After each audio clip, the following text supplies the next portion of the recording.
जय श्री कृष्णा।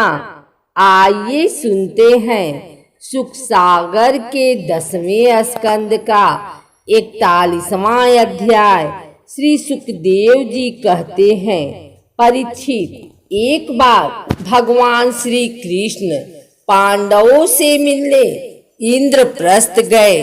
उनके साथ सात्यकी आदि बहुत से यादव भी थे। वीर पांडवों ने उनका आलिंगन करके स्वागत किया।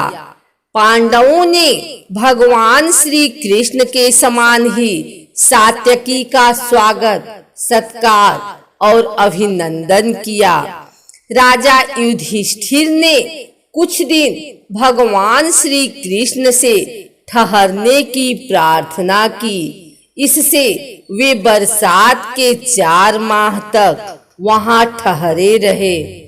एक दिन भगवान श्री कृष्ण और अर्जुन शिकार खेलने वन में गए। प्यास लगने पर वे यमुना नदी पर गए। वहां पर उन्होंने सूर्य देव की पुत्री कालिंदी को तपस्या करते देखा।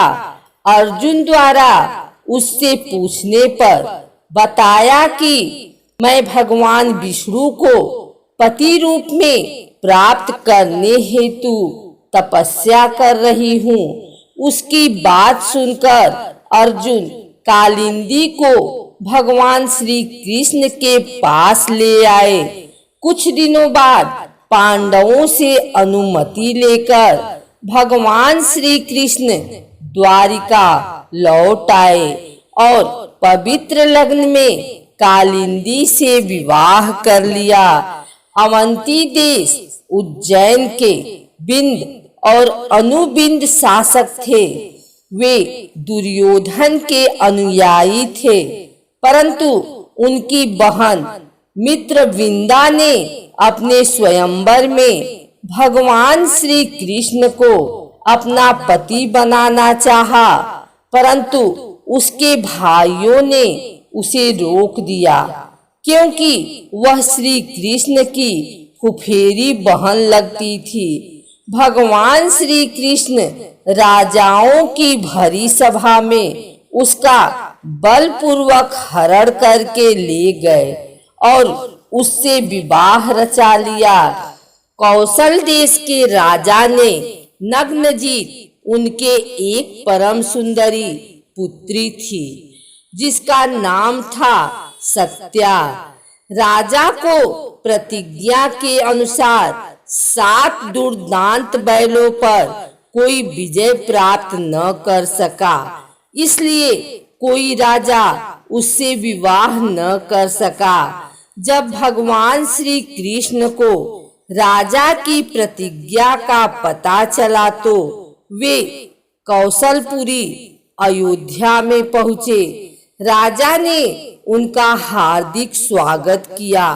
भगवान श्री कृष्ण ने राजा नग्नजीत का प्रण सुनकर कमर में फेंट बांधी और अपने 7 रूप बनाकर खेल खेल में उन बैलों को नाथ लिया। भगवान श्री कृष्ण उन्हें रस्सी बांधकर ऐसे खींचने लगे जैसे छोटा बालक काष्ठ के बैलों को खींचता है। भगवान श्री कृष्ण ने अपने अनुरूप पत्नी सत्या का विधि पूर्वक पाणी ग्रहण किया।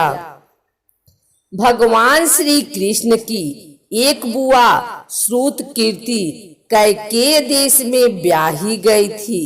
उनकी कन्या का नाम भद्रा था।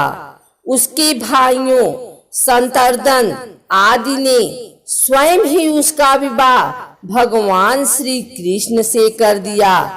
मध्य प्रदेश के राजा के लक्ष्मणा नाम की एक पुत्री थी। वह अत्यंत सुलक्षणा थी। जिस प्रकार गरुड़ ने स्वर्ग से अमृत का हरण किया था, उसी प्रकार भगवान श्री कृष्ण ने स्वयंवर में अकेले ही उसका हरण कर लिया। इसी प्रकार भगवान श्री कृष्ण ने भौमासुर को मारकर उसके बंदी गृह से सहस्त्रों सुंदरियों को छुड़ाकर उनके साथ विवाह कर उन्हें अपनी रानियां बना लिया। भौमासुर ने वरुण का छत्र, माता अदिति के कुंडल तथा मेरु पर्वत पर स्थित देवताओं का मणि पर्वत छीन लिया था। इस स्वर्ग के राजा इंद्र भगवान श्री कृष्ण के पास आए और उनकी एक एक करतूत का वर्णन किया। इस पर भगवान श्री कृष्ण अपनी प्रिय पत्नी सत्यभामा के साथ गरुड़ पर सवार होकर भौमासुर की राजधानी प्राग ज्योतिषचूर गए। उसकी राजधानी में प्रवेश करना एक कठिन कार्य था। उसके चारों ओर पहाड़ों की किलाबंदी थी, जल से भरी हुई खाई थी और उसके चारों ओर अग्नि की चार दीवारी थी। भगवान श्री कृष्ण ने अपनी गदा की चोट से पहाड़ों को तोड़ डाला और शास्त्रों की मोर्चा बंदी को अपने बाणों से छिन्न भिन्न कर दिया। चक्र के द्वारा अग्नि, जल और वायु की चार दीवारियों को तहस नहस कर दिया। इसके बाद भगवान श्री कृष्ण ने अपना पांचजन्य शंख बजाया, जिसकी आवाज सुनकर भौमासुर बाहर आया। उसके 5 शीश थे। भगवान श्री कृष्ण ने उसे युद्ध में मार डाला। उसके 7 पुत्र थे। पिता का बदला लेने हेतु पीठ नामक दैत्य ने भगवान श्री कृष्ण पर हमला कर दिया। भगवान ने युद्ध में उसे भी मार डाला।